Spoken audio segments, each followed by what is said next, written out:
आजमगढ़ के रोडवेज परिसर में बुधवार को APS 95 संघर्ष समिति की मंडल स्तरीय बैठक का आयोजन कर पेंशन समस्या को लेकर सरकार की नीतियों पर निशाना साधा गया। इस दौरान कहा गया कि अगर सरकार उनकी मांगे 30 सितंबर तक नहीं मानती है तो बड़ा आंदोलन किया जाएगा।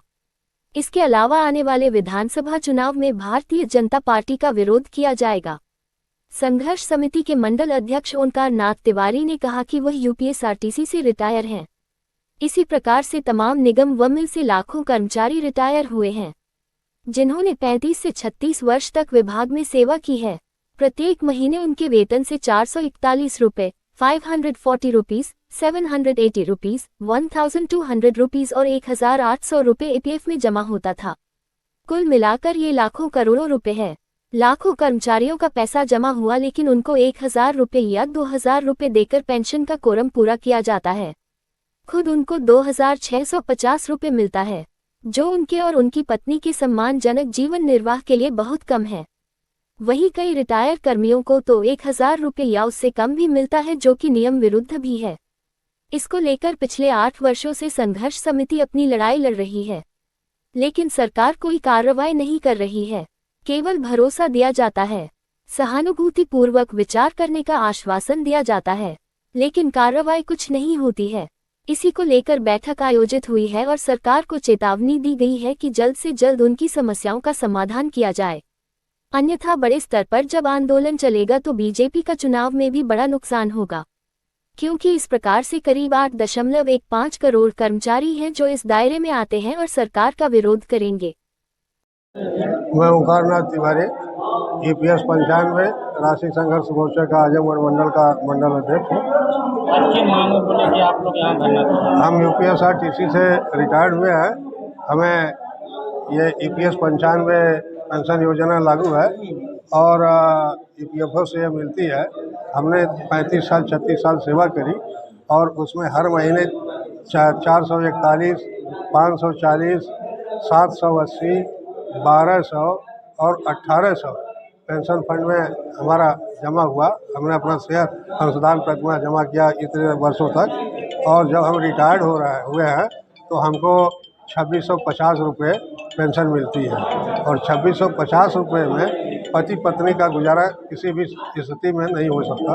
और इतना हम लोगों का 15-20 लाख रुपये सिर्फ मेरा कहिए और इस तरह से हर कर्मचारी का EPFO में जमा है, और वो जिसका अगर हम जमा किए होते रेकरिंग या फिक्स डिपॉजिट जमा किए होते तो आज हमें 50 लाख रुपया मिला होता। इस तरह से 15-20 लाख रुपया हमारा EPFO में जमा है, और उसके सूद के बराबर भी ये नहीं दे रहा है। EPFO पूरे हिंदुस्तान में 90 लाख करोड़ रुपए EPF कर्मचारियों का सिर्फ सूद पाता है पैसे का, और वो जो है 60 करोड़ रुपए उस सूद में से बांटता है। मूलधन तो रोके ही पड़ा है। 30 लाख करोड़ रुपए ये सूद भी खा जाता है, और हमें न्यूनतम 1000 की पेंशन हमें दे रहा है, और कुछ 36 लाख कर्मचारी ऐसे हैं जिनको 1000 से भी कम मिल रही है। 500, 200, 300, 700, 800 पेंशन मिल रही है, और जब न्यूनतम पेंशन 1000 लागू हो गई तो ये जो 1000 से नीचे मिल रही है, ये बात समझ में नहीं आ रही। माननीय प्रधानमंत्री जी से, हमारे राष्ट्रीय स्तर के नेताओं से 2021 में 2 बार वार्ताएं हुई। श्रम मंत्री से बार मंत्रणा हुई। आपके लेबर मिनिस्टर जी से हुआ, आपके EPFO से हुआ, प्रधानमंत्री कार्यालय से हुआ, लेकिन सब ये कहते हैं नम आँखों से कि आपकी मांगे जायज़ हैं, हम बहुत शीघ्र पूरा कर रहे हैं, बहुत शीघ्र पूरा कर रहे हैं। लेकिन वो दिन नहीं आ रहा कि हमारे हाथ में पेंशन मिले, और ये सिर्फ झूठी सरकार है। और हम लोग अब 8 साल से संघर्ष कर रहे हैं। अब इनके झूठे वादों का और इनके जुमलों का वक्त खत्म हो चुका है। अगर 30 सितंबर तक हमारी मांगे पूरी नहीं हुई तो आने वाले विधानसभा में हम पूरे प्रदेश में 7.25 करोड़ कार्यरत हैं, और 78 लाख पेंशनेबल जो पेंशनर्स हैं, कुल मिला के हम 8.25 करोड़ हैं।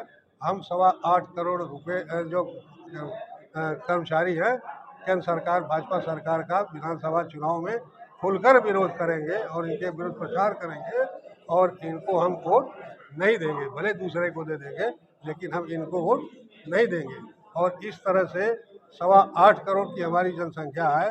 अगर पत्नी जोड़ ली जाए तो 16.5 करोड़ होता है, 2 बच्चे जोड़ लिए जाएं तो 33 करोड़ की आबादी हमारी सिर्फ EPS 95 पेंशनर्स की होती है। और ये 22 करोड़ 95 लाख वोट पा करके पूरे हिंदुस्तान में ये सबसे बड़ी सरकार सन 14 में इन्होंने बनाया था। अब तो 240 सीट और हम समझते हैं 19 पॉइंट कितने करोड़ ये वोट पाए हैं इस इलेक्शन में।